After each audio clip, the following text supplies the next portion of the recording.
स्वागत है आपका न्यूज़ 18 JKLH में। मैं हूं विशाल और आप देख रहे हैं JKLH prime time. Jammu Kashmir की फलक पर नार्को टेररिज्म के बादल गहरे होते जा रहे हैं और हर गुजरते दिन के साथ अक्सर ऐसी खबरें सुनने और देखने को मिलती हैं कि एक बड़ा कंसाइनमेंट पुलिस ने जब्त किया, या तो सीमा पर या सीमा के इस तरफ। और इसका एक ही मकसद होता है कि जम्मू कश्मीर की जो युवा आबादी है उसको अपनी गिरफ्त में लेना, उसको नशे के शिकंजे में लेना, उसे नशे का आदी बनाना, ताकि वो फिर किसी काम के लायक ना रह जाए। और नतीजा यह है कि जब नशे की लत किसी को पड़ जाती है तो वो उस नशे को लगातार लेते रहने की कोशिश में पैसों की जुगाड़ की फिराक में रहता है। और नशा ऐसा वैसा नहीं है कि नशे की वो चीजें बहुत सस्ती हों, बल्कि यहां तक उसकी कीमत का अंदाजा आप लगा सकते हैं कि 1 ग्राम हेरोइन की कीमत कहीं 2000 तो कहीं 2500 तो कहीं 3000 रुपए तक में है।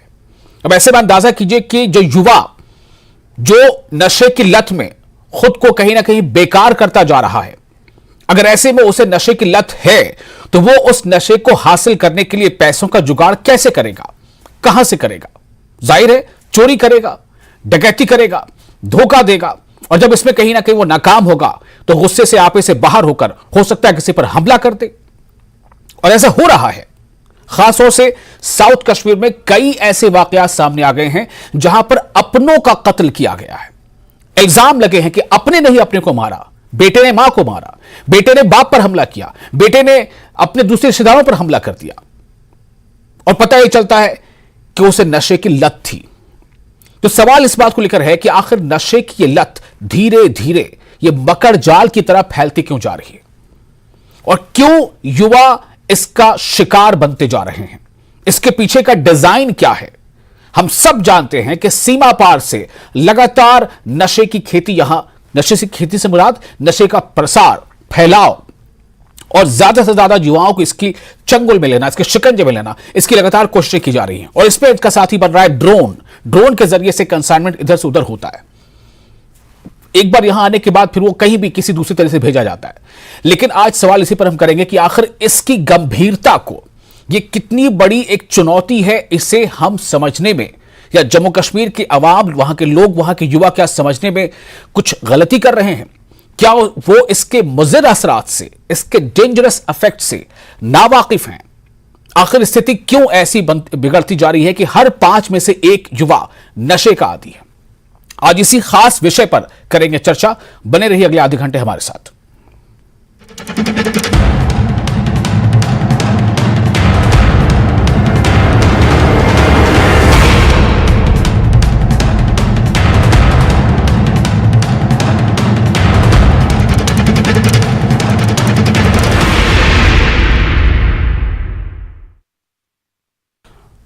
तो इस नशे के प्रसार, फैलाव और इसके गिरफ्त और इसके शिकंजे को लेकर जो हालात बन रहे हैं, उसके बहुत सारे आंकड़े हैं जो हमारे खास मेहमान भी आपको देंगे, बताएंगे कि क्यों यह सब कुछ ऐसा होता जा रहा है। हम बिना वक्त गवाए पहले हम तमाम मेहमानों का आपसे तारुफ कराना चाहते हैं। हमारे साथ 4 खास मेहमान हमारे साथ हैं। फारूक रेंजू शाह जो सोशल एक्टिविस्ट हैं, और हमारे साथ जो रहे डॉक्टर शहनाज भट्ट जो इंचार्ज है जम्मू कश्मीर पुलिस के जो ड्रग डी एडिक्शन सेंटर है जम्मू में, उसकी। हमारे साथ सैयद मुज्तबा है जो सोशल एक्टिविस्ट है और लीगल एक्सपर्ट है। और कुछ देर में हमारे साथ होंगे डॉक्टर राकेश बंसल जो कंसल्टेंट है department of psychiatry GMC Jammu के। आप तमाम लोगों का बहुत बहुत इस्तकबाल है, स्वागत है। मैं सबसे पहले, चूंकि ये समाज से जुड़ा एक विषय है, तो फारूक रेंजू शाह जी मैं आपके पास आना चाहता हूं। मैं ये जानना चाहता हूं आपसे कि ये जो ड्रग्स का ये पूरा मामला है, जो इसका खेल है, ये किस तरह समाज की जड़ों को खोखला करता जा रहा है, खासतौर से किस तरह से ये युवाओं को अपनी चपेट में, अपने शिकंजे में ले रहा है?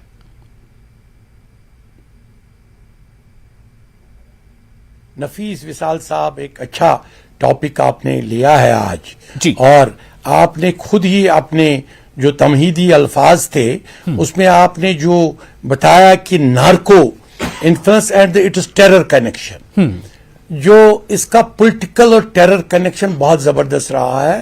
और बहुत सारे मुहर्रिकात ने इसको एज अ टूल इस्तेमाल किया है जो यहाँ का यूथ है उनको न सिर्फ क्रिमिनलाइजेशन की तरफ ले जाए बल्कि एक ऐसा माहौल क्रिएट किया जाए जिससे उनके जो पॉलिटिकल एस्टैब्लिशमेंट है वो कंटिन्यू रूल करते रहे। तो अगर आप देखें यहां 700 साल बैन था कश्मीर में 1321 में से।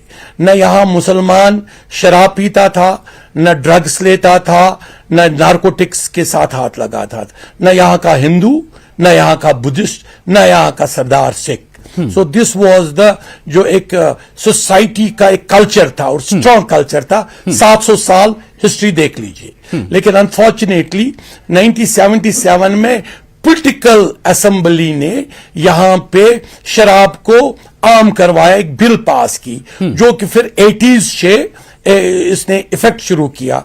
80s से अगर 90s तक आप देखें, 80 से 90 तक, तो इसने यूथ को जब इसको खुलेआम शराब और यहां का चर्स का व्यापार, नारकोटिक्स बहुत आम हो गया, ओपन, बिल्कुल एक स्टेटस सिंबल कहते अगर कोई चर्स का व्यापारी हो। आप देख ली, और वो पॉलिटिकल असेंबली में मेंबर भी हुआ करते थे। तो जब ऐसी सिचुएशन हुई तो 90 ने जन्म लिया। पहले 10 साल ये खुला रहा अंडर गवर्नमेंट असेंबली लॉ। 370 का अगर कोई फायदा उठाया गया है वो इसको खुलेआम करके उठाया गया। तो उसके बाद आप देख लीजिए कि उस सिचुएशन से आज तक जब हम आपसे बात कर रहे हैं तो मुजफ्फराबाद रोड खोला गया, तो दैट टर्न जो एलओसी से ट्रेड बसों ट्रकों में हेरोइन आता रहा, नारकोटिक्स आता रहा, और यही कश्मीर हब बन गया सारे कंट्री को सप्लाई करने का।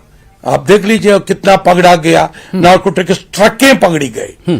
सो आज ड्रोन्स इस्तेमाल होते हैं, ड्रोन्स के जरिए कंसाइनमेंट से जो आपने स्टार्ट में बोला, तो इसमें पर्पस क्या है? पर्पस न सिर्फ क्रिमिनलाइजेशन ऑफ यूथ है बल्कि पर्पस पॉलिटिकलाइजेशन ऑफ यूथ है। मैं इस पर इस सेकंड फ्लोर पे बाद में चर्चा करूंगा। फिलहाल पहले मैं ये जानना चाहता हूं कि ये कितनी बड़ी एक चुनौती बन चुकी है। हमारे साथ मौजूद है doctor Shahnaz Bhatt, incharge Jammu Kashmir police drug de addiction centre की। डॉक्टर शहनाज, मेरा सवाल ये है कि ये जाहिर सी बात है कि डी एडिक्शन सेंटर्स जो है वो खुलते चले जा रहे हैं, इसका मतलब है कि ये बीमारी फैलती चली जा रही है। ये कितनी बड़ी बीमारी बन चुकी है और ये किस तरह से समाज को खोखला कर रही है?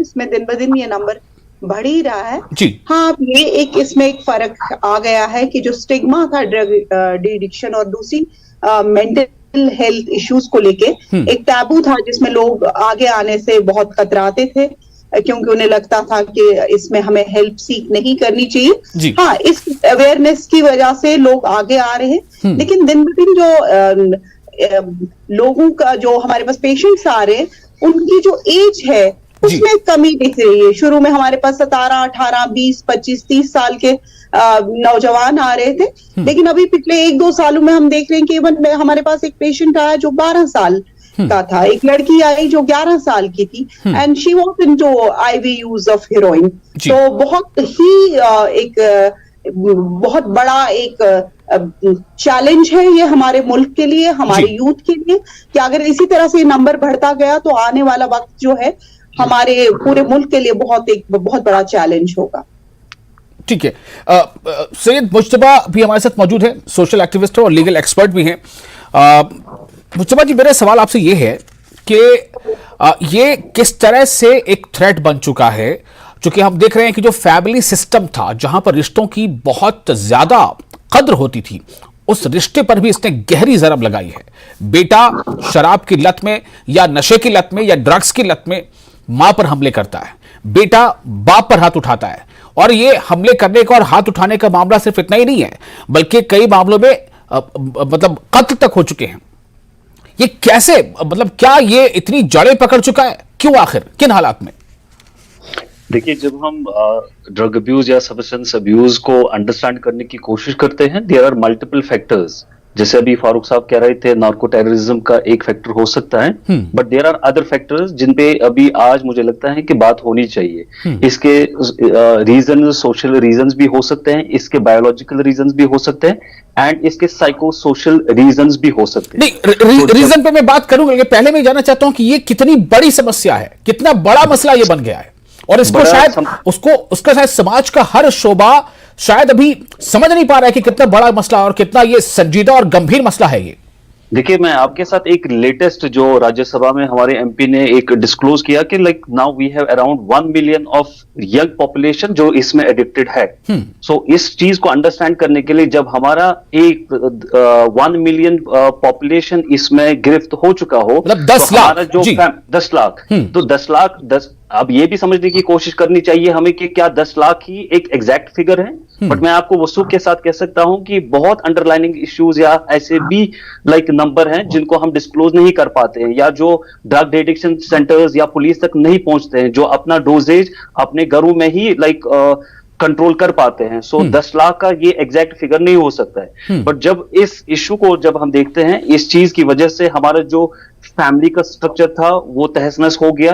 और आप देख सकते हैं कि वेरी रिसेंटली एसएसपी श्रीनगर ने हमारे सामने एक रिपोर्ट रखा था कि 90% ऑफ श्रीनगर में जितने थेफ्ट केसेस हुए हैं पिछले 2-3 महीनों में, that were related to substance abuse issues. आपने अभी बात की कि लाइक एक 30 साल नौजवान अपनी मां को मार रहा है, या अनंतनाग से और एक न्यूज आई कि एक जुवेनाइल ने अपनी मां को मारा अपने दोस्त की हेल्प के जरिए से, और एक पहलगाम में आपने एक इंसिडेंट आप ही के जरिए से, मीडिया की रिपोर्टिंग के जरिए से हमें पता चला कि एक फर्द ने जो एक सब्सटेंस अब्यूजर था उसने पूरी फैमिली को कैसे मारा। बहुत सारे उसमें मर भी गए, बहुत सारे लाइक जख्मी भी हो गए। गर्ज ये कहने का है कि जब इतना वैक्यूम हो और इतना हमारी पॉपुलेशन इसमें गिरफ्त हो चुकी हो और इसके मल्टीपल रीजंस हैं, उस रीजंस को आइडेंटिफाई करने की जरूरत है। और मैं रीजन पे आऊंगा, मैं आपके पास आऊंगा। आप तमाम लोग रीजन के बारे में भी मुझे बताइएगा। पहले मैं जानना चाहता हूं, क्योंकि जब तक बीमारी को हम बीमारी मान नहीं लेते हैं, और बड़ी बीमारी मान नहीं लेते, बल्कि बीमारी क्या, तो बिल्कुल ऐसा लगता है जैसे कि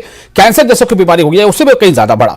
हमारे साथ डॉक्टर राकेश बंसल जुड़ चुके हैं। डॉक्टर राकेश बंसल, आप मेरी आवाज सुन पा रहे हैं क्या? जी सुन पा रहा हूं जी। डॉक्टर राकेश, ये जो ड्रग अब्यूज है जम्मू कश्मीर में, ठीक है, किसी खित्ते में ज्यादा, किसी खित्ते में कम, किसी जिले में ज्यादा, किसी जिले में कम, लेकिन ओवरऑल हम टोटलिटी में बात करें कि यूटी में जो ड्रग अब्यूज है, यानी इसके जो मतलब जो नेगेटिव शेड सब दिखाई देने लगे हैं, क्या ये एक न्यू नॉर्मल है बाकी राज्यों या बाकी शहरों की तरफ से, या फिर आपको लगने लगा है, या आपको लगता है कि ये एक बहुत ही गंभीर स्थिति तक पहुंच रहा है? मैं थोड़ा सा आपको बताना चाहूंगा। एम्स दिल्ली ने एक स्टडी कंडक्ट की ऑल ओवर इंडिया, ये कोरोना से जस्ट थोड़ा पहले हुई थी, और उसमें उन्होंने देखा कि डिफरेंट जो सब्सटेंस जो अब्यूज होते हैं, अल्कोहल, ओपियाइड्स हो गए, चिट्टा जिसको कहते हैं, या कैनाबिस, इनका सबकी स्टडीज उन्होंने की। डॉक्टर राकेश बंसल, मैं माजरत चाहता हूं, आपको रुकना पड़ेगा, आपकी वीडियो क्वालिटी सही नहीं आ पा रही है। मेरे ख्याल से एक बार आप दोबारा कनेक्ट करें खुद को, तो कनेक्टिविटी बेहतर हो जाएगी। क्या कर रहे हो यार ये? और मैं फिर से जानना चाहता हूं इस सवाल को लेकर, डॉक्टर शहनाज आपके पास जानना चाहता हूं। डॉक्टर शहनाज, मैं आपसे ये जानना चाहता हूं कि जो केसेस आपके पास आ रहे हैं, आपने बहुत ही एक गंभीर स्थिति बताई कि पहले 17, 18, 19 साल के ज्यादा ऐसे केसेस आते थे, लेकिन अब जो है 12, 13 साल के केसेस भी आ रहे हैं। आपने और लोगों से बातें की होंगी, उनकी साइकोलॉजी को समझा होगा। आप नाम ना बताएं, जगह ना बताएं, लेकिन ये बताएं कि उनके मन में चलता क्या है, वो क्यों इसका शिकार हो जाते हैं, कैसे हो जाते हैं? देखिए सर, एडिक्शन के जैसे मैं अभी मेंशन किया कि इसमें बहुत से फैक्टर्स हैं, बायोलॉजिकल हैं, साइकोसोशल हैं, फैमिली रिलेटेड बहुत से इश्यूज हैं। सबसे पहले एक तो पेयर प्रेशर है बहुत ज्यादा, उसके बाद फॉल्टी पेरेंटिंग एक बहुत बड़ा फैक्टर है। आज हमारे दो एक्सट्रीम्स हैं, एक तो हमारी कुछ पेरेंट्स हैं जो बहुत ही अथॉरिटेरियन टाइप के पेरेंट्स हैं, जहां पे बहुत जोर जबरदस्ती है, सब आप थर्स्ट कर रहे हैं अपने आइडियाज को बच्चों पे, और आप उन्हें कोई मौका नहीं दे रहे अपनी बात करने का, आपके जो उनके अपनी जो ख्याल है उनको जाहिर करने का। तो इसकी वजह से बच्चा जो है बहुत प्रेशर में आ जाता है, बहुत स्ट्रेस होता है। उसके अलावा फैमिली में बहुत से अदर स्ट्रेसेस हैं, मतलब फॉर एग्जाम्पल पेरेंट्स के बीच में एक मैरिटल डिस्कार्ड है, फैमिली में रोल मॉडलिंग है, फादर एडिक्शन में है, अल्कोहलिक है, और उसकी वजह से फिजिकल असॉल्ट है, घर में इमोशनल ट्रॉमा है। तो ये बहुत से फैक्टर्स बनते हैं इसमें। दूसरा है बहुत परमिसिव टाइप ऑफ पेरेंटिंग है, माँ बाप बहुत ज्यादा बिजी हैं अपने करियर्स को लेके, और अपनी एब्सेंस को वो रिप्लेस कर रहे हैं विद एनफ मनी और अनसुपरवाइज्ड मनी, वो एक बहुत बड़ा फैक्टर बनता है। दूसरा easy availability of the drugs है, वो एक बहुत बड़ा फैक्टर है। और दूसरा है drugs, this is something going to be moral values की कमी है, क्योंकि आज के जो बच्चों का स्लोगन है। डॉक्टर राकेश बंसल, मैं आपके पास आना चाहता हूं। Doctor Rakesh Bansal, first take आपको लेना चाह रहा हूं कि ये ड्रग अब्यूज जम्मू कश्मीर के लिए कितना बड़ा कितनी बड़ी समस्या है। पहले तो आप हमें ये बताइए कि do you recognise this a big issue, a big problem, big social problem? Yes it is. जैसे मैंने आपको कहा, सर्वे में जो हमने देखा कि अल्कोहल प्रेवलेंस जेएंडके में कंपैरेटिवली बाकी देश से कम है जी। लेकिन जो ओपीआई जिसको हम चिट्टा कहते हैं उसकी प्रेवलेंस अगर पूरे देश में 2.06 के आसपास थी तो जेएंडके में वो उससे डबल से भी शायद ज्यादा 4.9 के आसपास आती है, जो कि बहुत ज्यादा पॉपुलेशन। अगर हम आईवी यूजर होते हैं जो ओपीआइड्स लेते हैं, इंजेक्ट करते हैं, अगर सिर्फ उनकी बात करें तो स्टडी में पाया गया था कि 25,000 से ज्यादा लोग आईवी यूज कर रहे हैं जेएंडके में। जो हम देख रहे हैं अपने डिडिक्शन सेंटर में, जैसे मैडम ने भी कहा, शायद ही कोई ऐसा एरिया हो जेएंडके का, चाहे जहां सड़क भी शायद नहीं पहुंचती, लेकिन वहां से हमें पेशेंट आ रहे हैं, तो शायद ये नशा हट फैल चुका है इस टाइम। और इसकी बहुत बड़ी प्रॉब्लम है हमारी स्टेट खासकर इसलिए क्योंकि हमारी स्टेट में एक्स्ट्राऑर्डिनरी सर्कमस्टांसेस हैं, एक्स्ट्राऑर्डिनरी प्रॉब्लम्स हैं, उसके लिए और ज्यादा इसका एंगल बन जाता है। जो टेररिज्म और उससे भी आप सोच सकते हैं, लेकिन जो एक इंडिविजुअल लेवल पे अगर आप देखें तो इंडिविजुअल लेवल पे इंसान को नशे से हर तरह से लॉस हो रहा है। फिजिकल लॉस, अगर आप सिर्फ सिगरेट की अगर मैं बात करूं तो उससे हर साल 8 लाख के करीब लोग इंडिया में उनकी डेथ हो रही है जी। ऐसे ही ओपीआई की बात करें, सडन डेथ बड़ी, अगर आप देखें हर जगह हम सुन लेते हैं जब सडन डेथ होगी जब बच्चों में, तो उसका एक कारण भी ओपीआइड्स हो सकता है। इंजेक्टेबल ओपीआइड जब ओवरडोज हो जाती है तो उससे सडन डेथ होने का चांस रहता है। तो उनको फिजिकल प्रॉब्लम्स आ रही हैं, उनको सोशल प्रॉब्लम्स आ रही हैं, स्टिग्मा आ रहा है, फैमिली प्रॉब्लम्स आ रही हैं, लीगल प्रॉब्लम्स आ रही हैं, तो इंडिविजुअल लेवल पे भी प्रॉब्लम्स आ रही हैं। ठीक है डॉक्टर बंसल, मैं आपके पास फिर आता हूं। मैं अब रुक करूंगा डॉक्टर माफ कीजिएगा फारूक रेंजू जी। फारूक रेंजू शाह हमारे साथ मौजूद है। मैं आपसे ये जानना चाहता हूं कि अब मैं इस पे आता हूं कि ये तो हमने सबने माना कि एक बहुत बड़ी समस्या है जो विकराल रूप लेती जा रही है, और ये एक तरह से मतलब समाज का कहने के हम कह सकते हैं कि शब्दावली यूज कर सकते हैं, समाज का कैंसर बनता जा रहा है, और जो फैमिली स्ट्रक्चर वो तब तबाह हो रहा है। अभी सैयद मुस्तफा जो सोशल एक्टिविस्ट उन्होंने बताया। मेरा सवाल रेंजू शाह जी ये है, फारूक रेंजू शाह जी, कि ये क्यों हो रहा है, ये इतनी तेजी से क्यों फैल रहा है? अभी डॉक्टर शहनाज ने कहा कि easy availability of drugs, why this is this easily available, how is this easily available? देखिए, ये बहुत ही मेरे ख्याल में she is right ji, she is right in this sense कि जो मैंने पहले ही आपको बताया, जब mother of all drugs and हर इंटॉक्सिकेशन का जो मदर है, मंबा है, सोर्स है, वो wine, this alcohol and all, ये जब अवेलेबल हो बाय द गवर्नमेंट इटसेल्फ, जब एक लेजिस्लेशन पास हुई है और इस पे कोई बैन नहीं है, मेरे ख्याल में there should be a emergency type of bans on all intoxication. शराब को बंद करे, आप वाइन को बंद करें, अल्कोहल बंद करें, ये और ये जो ड्रग्स का आपको इन्फ्लक्स है ज्यादा इज अ बॉर्डर स्टेट, और बॉर्डर स्टेट में बाज़ाब्ता जो अफगानिस्तान का ट्रेड भी इस वक्त हो रहा है, वो उनकी इकोनॉमी इस वक्त because of these drugs narcotics है,